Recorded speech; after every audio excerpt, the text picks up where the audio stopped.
Kamu adalah seorang pengacara yang sukses.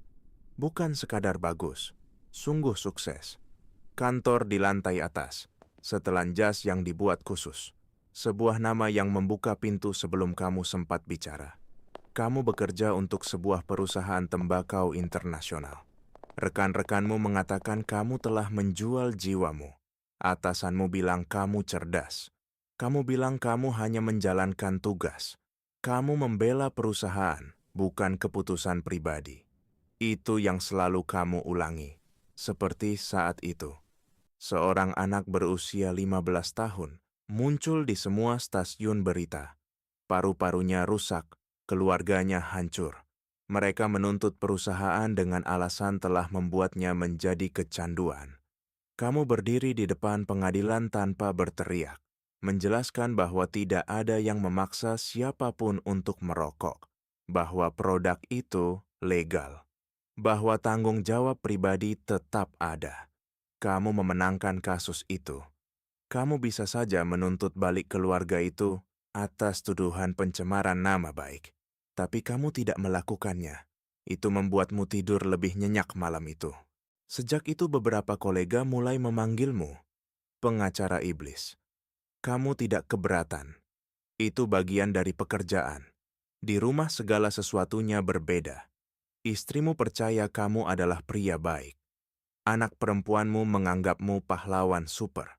Saat kamu pulang, dia berlari menuju ke kamu seolah kamu menyelamatkan dunia setiap hari.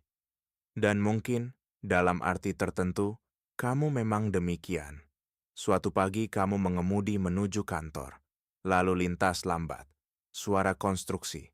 Sebuah truk besar bermanuver di trotoar. Tanah bergetar perlahan. Kamu melihat seorang wanita tua berjalan pelan dengan membawa tas di tangan. Truk itu miring. 1 detik. 2. Sopir tidak bereaksi. Logam jatuh. Suaranya kering. Orang-orang berteriak. Kamu tidak keluar dari mobil. Mengamati. Pikiranmu menilai tanggung jawab hukum sebelum rasa emosional. Kecelakaan kerja. Kelalaian yang mungkin. Asuransi perusahaan aktif. Lampu lalu lintas hijau. Kamu melaju. Tidak menghubungi siapapun. Tidak melihat ke cermin. Kamu hanya terus menuju kantor. Beberapa jam kemudian kamu bekerja seperti biasa. Kontrak. Argumen. Perbaikan hukum. Tidak ada yang berubah. Hingga teleponmu bergetar. Nomor tidak dikenal. Sebuah pesan. Kami tahu kamu melihatnya. Pergilah ke alamat ini. Atau kami yang akan datang ke rumahmu. Kamu membaca pesan itu 2 kali. Berpikir itu lelucon. Lalu melihat foto terlampir. Mobilmu yang berhenti pagi itu. Dari sudut yang berbeda. Seseorang mengawasi. Kamu menyimpan telepon. Mencoba terus bekerja. Tidak bisa. Keluar lebih awal untuk pertama kali dalam bertahun-tahun. Alamat itu membawamu ke sebuah gedung terbengkalai. Lampu menyala hanya di dalam. Kamu masuk. 3 pria menunggumu. Mereka mengambil ponselmu, mengikat tanganmu. Kamu mengenali pria yang duduk di hadapanmu. Salah satu pria paling berbahaya yang ada. Dia tidak perlu memperkenalkan diri. Dia menatapmu seolah sudah mengenalmu. Tersenyum tipis. Sekarang kamu akan bekerja untuk saya, katanya. Atau saya akan melaporkanmu karena tidak hadir sebagai saksi kematian ke polisi. Dia berhenti sejenak. Kematian itu milik saya. Kamu merasakan perutmu mengencang. Dia menjelaskan dengan tenang. Dia perlu membersihkan tanggung jawab hukum, menggerakkan uang, melindungi orang-orangnya.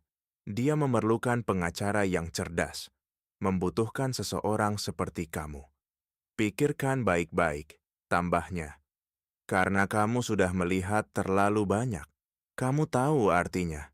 Kamu memikirkan istrimu, anak perempuanmu, reputasimu.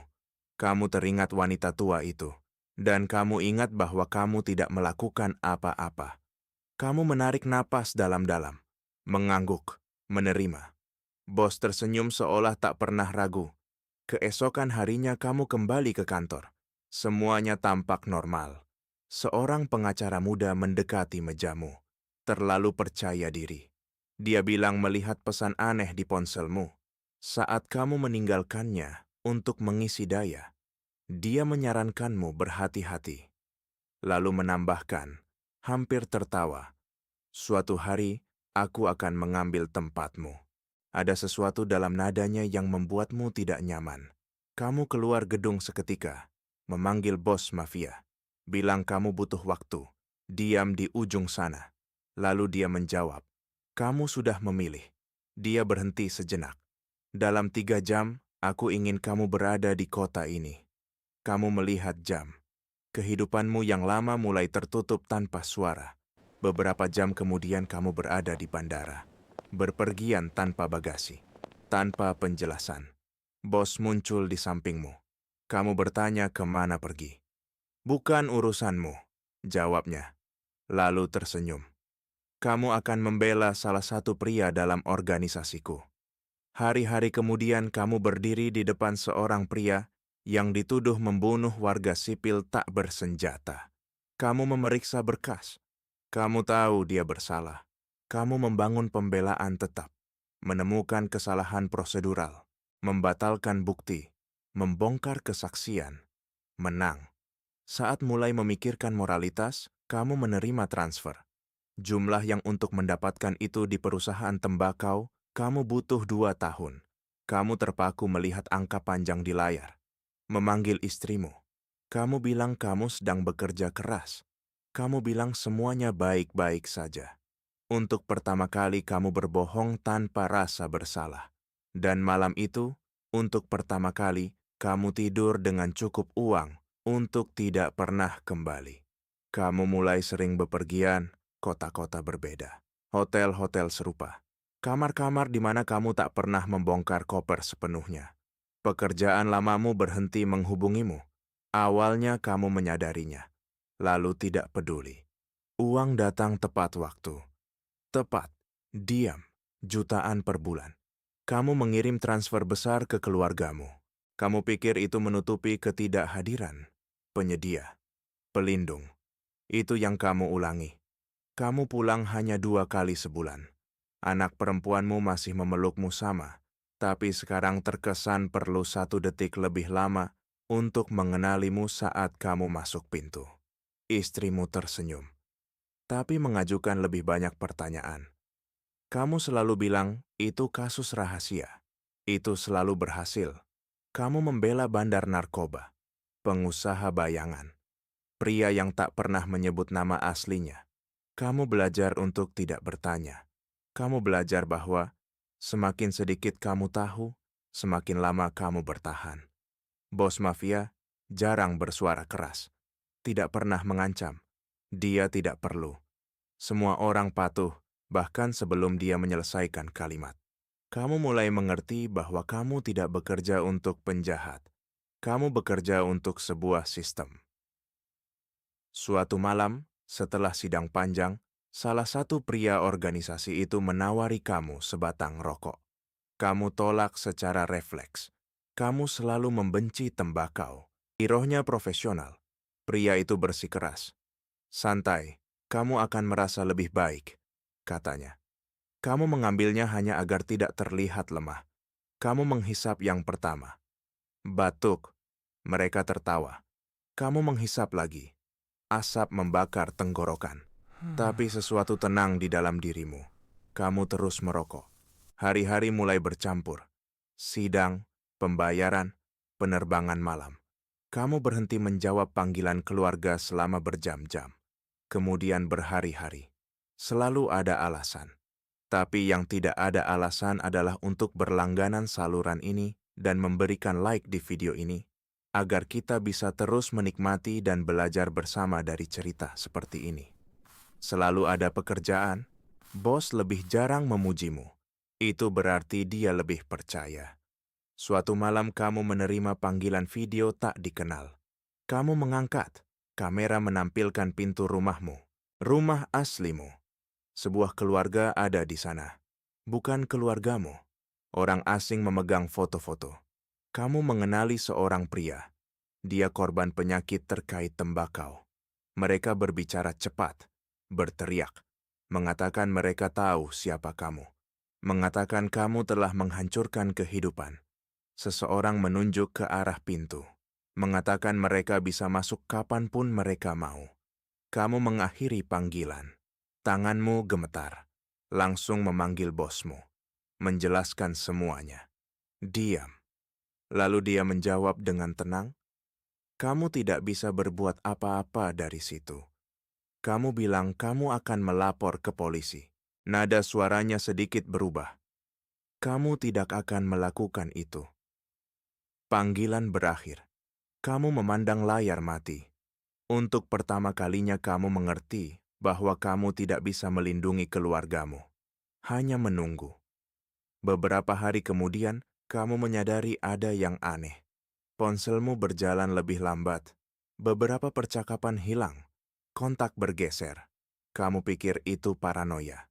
Hingga suatu pagi kamu bangun dan ponselmu memiliki tanda kecil yang tidak kamu ingat. Tampak sama, tapi tidak terasa sama. Kamu tidak bertanya. Kamu belajar untuk tidak melakukannya. Kamu mulai tidur buruk. 2 jam, 3 maksimal. Kamu merokok lebih banyak. Satu demi satu. Asap memenuhi kamar mandi hotel dan mobil tertutup. Tanganmu gemetar saat kamu tidak memegang rokok. Seorang pengacara yang membela perusahaan tembakau sekarang membutuhkan nikotin untuk berfungsi. Kamu tidak menganalisisnya. Kamu hanya terus. Kamu kehilangan kasus penting. Salah satu mitra bos langsung. Kamu terganggu memikirkan keluargamu saat interogasi. Hakim memutuskan tidak berpihak padamu. Kehampaan sesudahnya lebih berat dari teriakan apapun. Di kamar mandi pengadilan kamu menyalakan rokok lain. Salah satu pria organisasi masuk. Dia menatapmu. Sekarang kamu peduli pada mereka? Tanyanya. Dalam beberapa bulan kamu hanya bertemu mereka beberapa hari. Sesuatu pecah di dalam. Kamu memukulnya sebelum berpikir. Pria itu jatuh ke bak cuci.